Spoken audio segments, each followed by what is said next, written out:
ሰለላሁ ዐለይሂ ወሰለም ይላሉ አጂብ በቀን አሉ 12 ረካ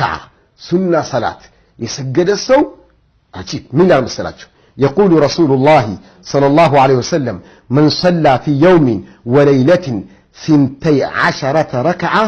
بنى الله له بيتا في الجنة سبحان الله بكأن بحيارة الساعة معكم 12 ሱና ረካዓዎችን የሰገደ ሰው አላህ በጀነት ቤት ይገነባለታል አላሁ አክበር ቤት የሌለህ ወንድሜ ሆይ በክራይ ቤት የተቸገረሽ እህቴ ሆይ በክራይ ቤት የተቸገራችሁ ቤተሰቦች ሆይ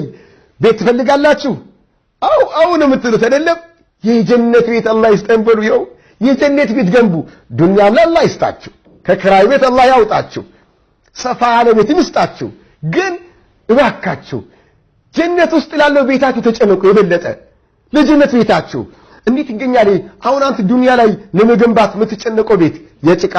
የአፈር የሳር የድንጋይ የምናቆርቆር በቃ ይሄን ቤት ነው የምትሰራው አይደለ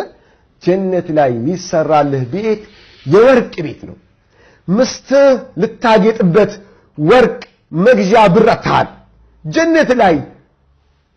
የጌጥ ወርቅ አይደለም ቤት ይገነባበታል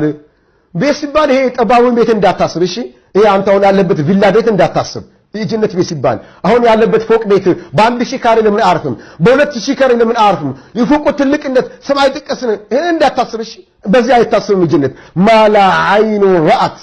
አይን አይቶት ማያውቀው ቤት ነው ያለው ወላ ኡዙን ሰሚዓት ጆሮ ሰምታው ማታውቀው ቤት ነው ያለው ወላ خطر على قلب بشر በማንኛውም ሰው ህልውና ያልታሰበ ቤት ነው የሚገነባልህ ጀነት ውስጥ ያ ረብ የዛ ሰው በለን ያ አላህ የዛ ሰው በለን ያ ቤት ይገነባለታል ለማን በቀን በ24 ሰዓት ውስጥ 12 ረካዓ ሱና ሰላት ለሰገደ ሰው ይላሉ ረሱል ሰለላሁ ዐለይሂ ወሰለም እነማን ናቸው ታዲያ እነዚህ ሱና ሰላቶች 40 قبل الظهر ከዙህር በፊት 4 ረካ ሱና ሰላት አሰጋገዱ 4 ረካ ባንዴ መስገድ ይቻላል 2 ረካም መስገድ ይቻላል በላጩ 2 ረካ መስገድ ነው 4 ረካ በሉ ወረካዓተይን بعدها ከዙህር በኋላ 2 ረካ መስገድ ስንት ሆነልን 6 ወረካዓተይን بعد المغرب ከመግሪብ በኋላ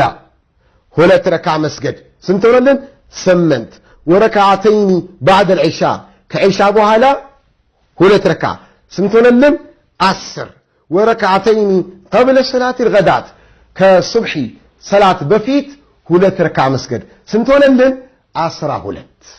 እነዚህ ናቸው ነብዩ ሰለላሁ ዐለይሂ ወሰለም በዚህ ሐዲስ የተጠቀሷቸው እነዚህን ሱና ሰላቶች ሁም ብለን ከሰገን በየቀኑ ከሰገን አላህ በጀነት ቤት ይገነባናል ኢንሻአላህ ተዓላ